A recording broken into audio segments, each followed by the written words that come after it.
So there are four main sources of self-efficacy that Bandura mentions. The first is mastery, and that's your past experiences with mastering this kind of activity. The second is modeling. Have you seen others do this successfully? The more you've seen others, the more confident you can be that you could do it too. The third is persuasion, which is others can tell you, hey, we know you can do this. So we've seen you dive off things before. You can dive off this one. You'll be great.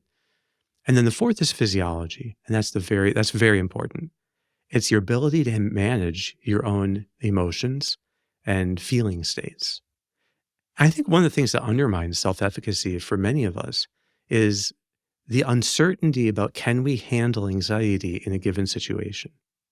The more completely assured you are that no matter what is going on with your adrenaline, you can always take it and flip it to help you go into flow.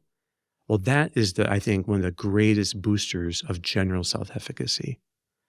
Because really one of the things I think that is most general about all the challenges that you can be efficacious in meeting, what's most general is the sense of the alarm that you have within you.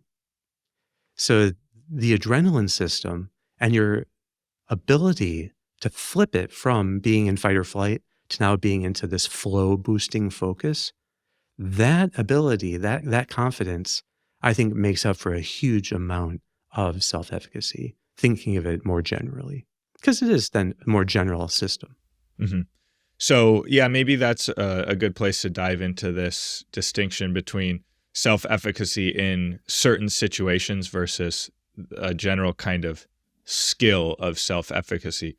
And I guess Bandura says he's focusing on self-efficacy in a certain specific situation. Yeah, there's this little bit of tension. Yeah, because the way he described it initially was general, that he helped people overcome their phobia of snakes. And then he noticed all of these changes. But what's interesting is when he got down to doing the research and writing about it, it seems like it got very constricted on the ability to attain a particular what, by applying a particular skill at a particular moment. So you have these three elements. You have the what you're trying to attain, the how you're trying to do it, like skill that you're trying to apply, and then the particular when you're doing it. So it got very defined when it came down, very context specific.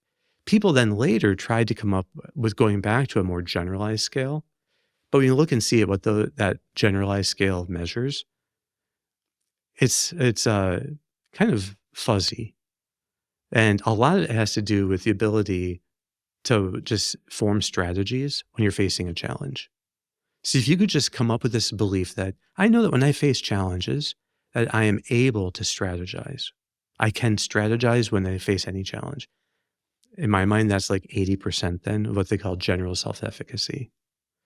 Well, that's important. I think it's really important that people, when they get challenges, they don't just try to push through them, that they pause to really reflect on what is the best way of doing this. Can they come up with different strategies?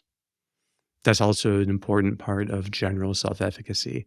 You can come up with more than one strategy. Another important part is you can manage the physiology. That somehow this stuff all predates the real, like what I consider the gold approach of flipping the fear into focus. But they have this idea that somehow it's not an obstacle. You can manage your anxiety whenever it comes. Right. So there are these senses where you have this ability to deploy strategies while managing the activation that you get. Okay, that's probably very close to being the sum of general self-efficacy.